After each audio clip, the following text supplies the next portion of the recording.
గౌరవ సభ్యులు కూనమనేని సాంబశివరావు గారు. అధ్యక్ష, ధన్యవాదాలు. ఈరోజు ఇది ఒక పవిత్రమైనటువంటి కార్యక్రమం. ఈ దేశానికి ఎంతో సేవ చేసి దేశానికి గతి గమనాన్ని నేర్పినటువంటి, ఇవాళ ప్రపంచంలోనే 5 అడ్వాన్స్డ్ ఫుల్లీ డెవలప్డ్ కంట్రీస్లో మన భారతదేశం ఒకటిగా చేరటంలో ప్రధాన భూమికి పోషించినటువంటి పెద్దలు, గౌరవనీయులు, స్థితప్రజ్ఞులు శ్రీ మన్మోహన్ సింగ్ గారికి నివాళి అర్పించేటువంటి కార్యక్రమం. ఇక్కడ ఇటువంటి పవిత్రమైనటువంటి ఈ సందర్భాన్ని వ్యక్తిగత అంశాలతోనో లేకపోతే ఇతర వివాదాస్పద రాజకీయ అంశాలతోనో ముడిపెట్టడం అనేది ఇది సాంప్రదాయం కాదు. వాజ్పేయి గారు లాంటి వాళ్ళైనా, లేకుంటే ఇంకా పెద్ద స్థాయిలో ఉన్నటువంటి వాళ్ళైనా సరే, జాతీయ స్థాయిలో ఉన్నవాళ్ళైనా సరే, నాకు తెలిసి ఇటువంటి సంతాప సభల్లో మరొక అంశాన్ని జోడించి మాట్లాడినటువంటి ఘటన నేను ఎక్కడ చూడలేదు. ఇది మొదటిసారిగా నేను చూస్తూ ఉన్నాను. ఇక్కడ నేను మీ దృష్టికి తీసుకురావాలి. మన మిత్రులు కేటీఆర్ గారు మాట్లాడారు. కేటీఆర్ గారు ఎంత డిగ్నిఫైడ్గా సభా సాంప్రదాయాలకు అనుగుణంగా నివాళి అర్పణలో భాగంగా చాలా చక్కగా హుందాగా చెప్పారు. ఈ సభని అంతమేరకు ఉపయోగించుకోవాలి. ఈ సభలో మన గౌరవాన్ని చాటాలి. వేరే వేరు అంశాల జోలికి మనం వెళితే ఇది మన్మోహన్ సింగ్ గారికి నివాళి అర్పించే కార్యక్రమం కాదు. రాజకీయాలకు మరలా దీన్ని కూడా వేదికగా చేసుకునేటువంటి ఒక కార్యక్రమం అవుతుంది. ఇది మన్మోహన్ సింగ్ గారికి గౌరవం అందించదు, ఆయనకు శోభ చేకూరదు. ఆయనకి ఆత్మ అంటున్నారు కదా, మేమైతే ఆత్మను నమ్మం. కానీ ఇటువంటి భాషల వల్ల, ఇటువంటి వివాదాల వల్ల ఆయన ఆత్మ క్షోభిస్తుంది. ఇది నేను మీ దృష్టికి తీసుకొస్తున్నాను.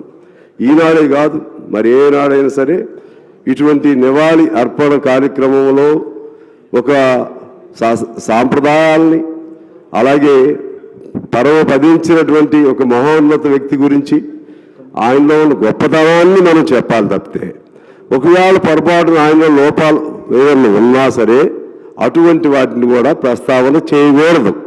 అనేక వేదికలు బయట ఉంటాయి, ఆ వేదికల మీద మనం మాట్లాడుకోవచ్చు. ముఖ్యంగా ఈనాటి కార్యక్రమాన్ని ఉద్దేశించి మన్మోహన్ సింగ్ గారి గురించి చెప్పాలంటే, ఆయన నిజాయితీకి, నిబద్ధతకు నిలువుటద్దం మన్మోహన్ సింగ్ గారు. ప్రక్కనే అనేక ఇబ్బందులు, ఆయన యూపీఏ సెకండ్ టైంలో కొన్ని ఇబ్బందులు ఎదుర్కొన్నారు.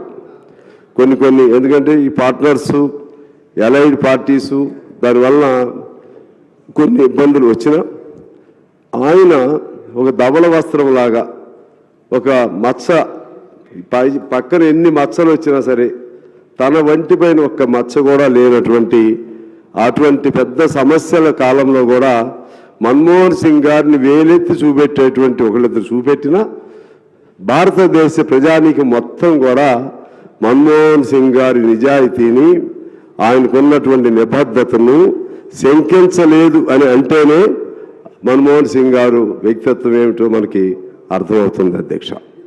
అదేవిధంగా ఇక్కడ యూపీఏ 2లో కొద్దిగా కమ్యూనిస్టుల పాత్ర కూడా యూపీఏ 1లో మీ దృష్టికి తీసుకురావాలి. యూపీఏ 1లో అనేక మహత్తరమైనటువంటి చట్టాలను రూపొందించారు.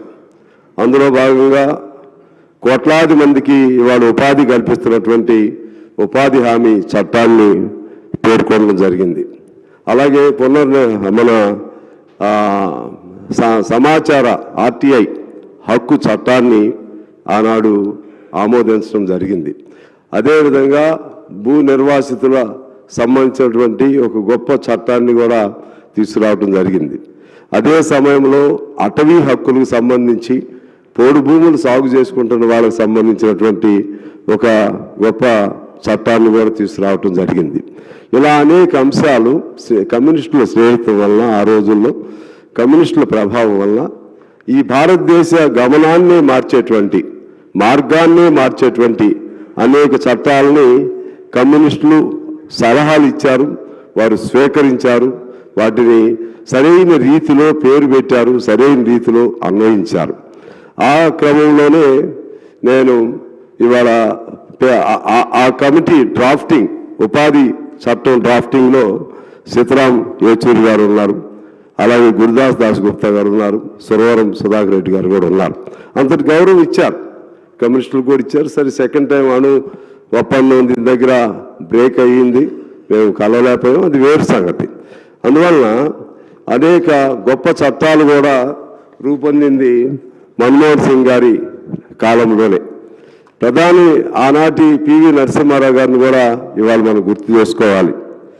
మన్మోహన్ సింగ్ గారికి ఆర్థిక శాఖ మంత్రిగా ఆయన్ని ప్రమాణ స్వీకారానికి పిలిస్తే ఆయన ఇది ఒక జోక్ అనుకుని ఆయన ఆ ప్రమాణ స్వీకారానికి కూడా అన్ప్రిపేర్డ్గా ఉన్నారని చెప్పి పత్రికల్లో చదివాం.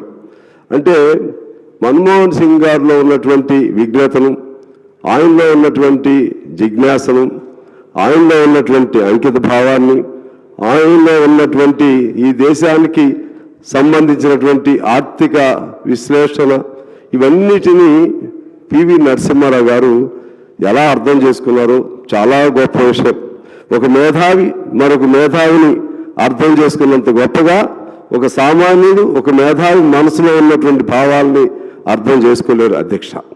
ఆ విధంగా అర్థం చేసుకుని ఆయన ఆర్బీఐ గవర్నర్ చేశారు, అదేవిధంగా ఫారెన్ సర్వీస్లో చేశారు, పంజాబ్ యూనివర్సిటీలో ప్రొఫెసర్గా చేశారు, ఢిల్లీ ఎకనామిక్ దీనిలో యూనివర్సిటీలో ప్రొఫెసర్గా చేశారు. అంత గొప్ప వ్యక్తిని మరొక గొప్ప వ్యక్తి గుర్తించి ఆ విధమైనటువంటి అవకాశం ఇచ్చారు.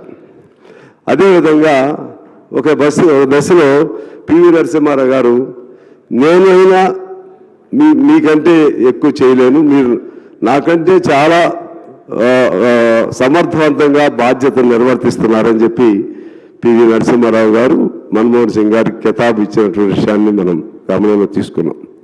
అలాగే మన్మోహన్ సింగ్ గారు కేవలం పదవి కోసం అనేది కాదు, విశ్వసనీయతకు కూడా ఆయన చాలా గొప్ప ఆయన అర్థం పట్టిన వ్యక్తి. పివి నరసింహారావు గారు కష్టాల్లో ఉన్నప్పుడు ఆయన ఇంటికి వెళ్ళి పలకరించాడు.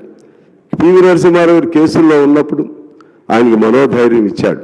అంటే ఏ పార్శ్వానికి ఆ పార్శ్వంగా చూడగలిగినటువంటి మహోన్నతమైనటువంటి వ్యక్తిత్వం, సముచితమైనటువంటి స్థితప్రజ్ఞత కలిగినటువంటి మేధావి, అలాగే సామాజిక వేత్త, అదేవిధంగా మానవ సంబంధాలలో పరస్పర అనుభూతి అనుబంధం కలిగినటువంటి గొప్ప మానవతావాదిగా కూడా మన్మోహన్ సింగ్ గారిని మనం గౌరవించాలి. చాలామంది మౌనం అంటే సరే ఇప్పుడు చెప్పే పెద్ద పెద్ద మాటలు చెప్తున్నారే, ఆయన బ్రతికున్నప్పుడు ఎన్ని అపహాస్యాలు చేశారు అధ్యక్ష, ఎన్ని అపహాస్యాలు చేశారు. ఆయన ఒకళ్ళు ఒక స్టైల్, ఒకళ్ళు ఎక్కువగా డెమగాగ్గా ఉంటారు, ఒకళ్ళు ఎక్కువగా మాట్లాడుతూ ఉంటారు, ఒకళ్ళు ఎక్కువగా అందులో విషయం ఏముండదు, ఎక్కువ మాట్లాడుతూ ఉంటారు. ఆయన మాట్లాడరు. ఒక పాట కూడా ఉంది అధ్యక్ష, మౌనమే నీ భాష ఓ మనసా అని. ఆయన మౌనమే ఆయన భాష. పివి నరసింహారావు గారికి ఆయనకి సారూప్యత ఉంటుంది. పివి నరసింహారావు గారిని కూడా మనం గుర్తు తెచ్చుకుంటే అనేక సందర్భాల్లో ఎక్కువ ఆయన చెప్పేవాడు కాదు. పెద్ద పెద్ద క్రిటికల్ సంక్లిష్టమైన సమస్యలైనా సరే ఆయన మాట్లాడకుండానే పరిష్కారం చేసేవాడు. ఏమనేవాడంటే, law will take its own course, time will resolve all the problems. Those 2 words generally he use to utter those 2 words. ఇది ఆయనలో ఉన్న గొప్పతనం. ఒక్కోడు ఒక స్టైల్, వాజ్పేయి గారిది ఒక స్టైల్, నెహ్రూ గారిది ఒక స్టైల్, అలా ఒక్కోడు ఒక స్టైల్. అందుకని దాన్ని కూడా అపహాస్యం చేసినటువంటి వాళ్ళని కూడా చూసాం అధ్యక్ష. కానీ అంతిమంగా ఏం రుజువైంది? అంతిమంగా తను అది కూడా స్థితప్రజ్ఞత, ఇంకొకళ్ళని లూజ్గా మాట్లాడకుండా తన పని తాను చేసుకుపోవటమే తనకు ఇచ్చిన బాధ్యతను తాను నెరవేర్చడమే గొప్ప దేశభక్తిగా భావించినటువంటి దేశభక్తుడు మన మన్మోహన్ సింగ్జీ. దాన్ని మనం నివాళులు అర్పించాలి. ఆ రీతిలో మనం నివాళి అర్పించవలసిన అవసరం ఉంది.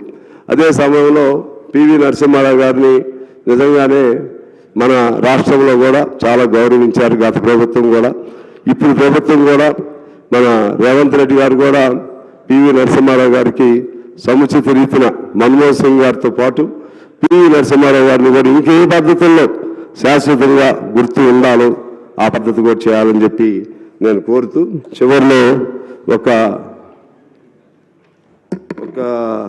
చిన్న పోయం చెప్పి నేను సెలవు తీసుకుంటాను అధ్యక్ష. అది 1950s హోచిమన్ గారు నెహ్రూ గారికి ఒక లెటర్ రాస్తారు. అందులో హోచిమన్ ఉత్తర ఉన్న వియత్నాం అధ్యక్షులు, అప్పుడు అధ్యక్షుడు కాదు, స్ట్రగుల్ చేస్తున్నాడు జాతీయ విముక్తి పోరాటాలు. సో దాన్ని కొద్దిగా నేను slightly I change this one and I'm applying to the present scenario. అందులో ఆయన ఏం రాస్తారంటే, I'm struggling, you are active. I'm struggling, you are active. అంటే అక్కడ మీరు యాక్టివ్గా ఉన్నారు, ఇక్కడ నేను స్ట్రగుల్ చేస్తాను. నెహ్రూ గారికి రాసింది. ఇక్కడ నేను అప్లై చేస్తున్నాను అంటే I'm struggling with inner peace. ఇది మన్మోహన్ సింగ్ గారికి అప్లై చేస్తున్నా. You are active in the public field.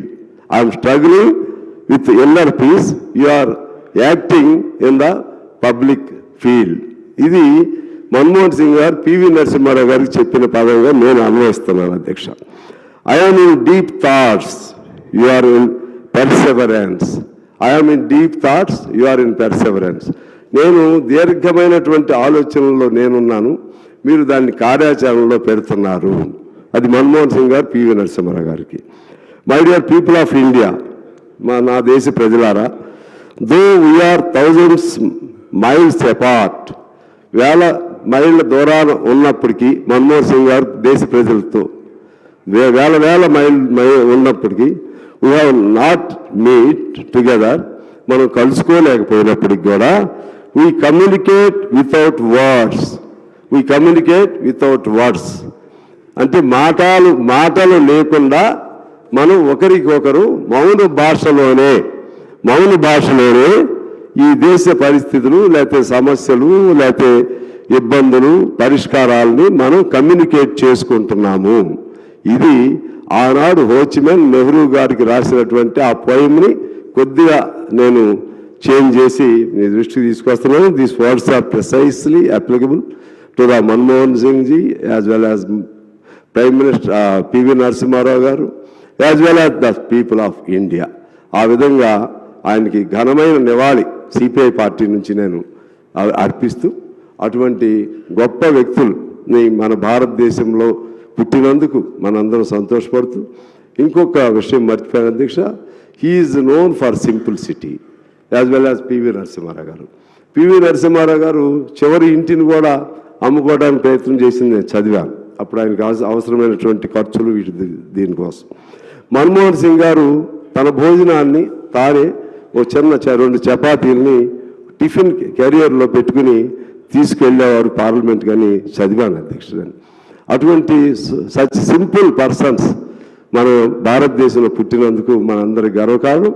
Telangana రాష్ట్ర ఏర్పాటులో క్రియాశీలకంగా ప్రధానమంత్రిగా ఉండి ఆయన ఎటువంటి అడ్డంకులు కల్పించకుండా, ఎందుకంటే విఘ్నాలు కల్పించే వాళ్ళు చాలామంది ఉంటారు అధ్యక్ష. ఓ మంచి జరగాలంటే దేవుడు వరం ఇచ్చినా వరం ఇవ్వనటువంటి పూజారులు ఉన్నటువంటి ఈ వ్యవస్థలో ఆయన అటు సోనియా గాంధీ గారు సంకల్పం, ఆ సంకల్పానికి కార్యరూపం తీసుకొచ్చి ఎటువంటి విఘ్నాలు కలగకుండా మన తెలంగాణని మనకు ప్రసాదించడంలో ప్రధాన పాత్ర వహించినటువంటి మన్మోహన్ సింగ్ జీ వారికి కూడా నేను మా సిపిఐ పార్టీ నా తరపున ఘనమైన నివాళులు అర్పిస్తూ మీకు ధన్యవాదాలు తెలియజేస్తూ సెలవు తీసుకుంటున్నాను అధ్యక్ష. నమస్కారం. గౌరవ మంత్రివర్యులు ఉత్తమ్ కుమార్ రెడ్డి గారు.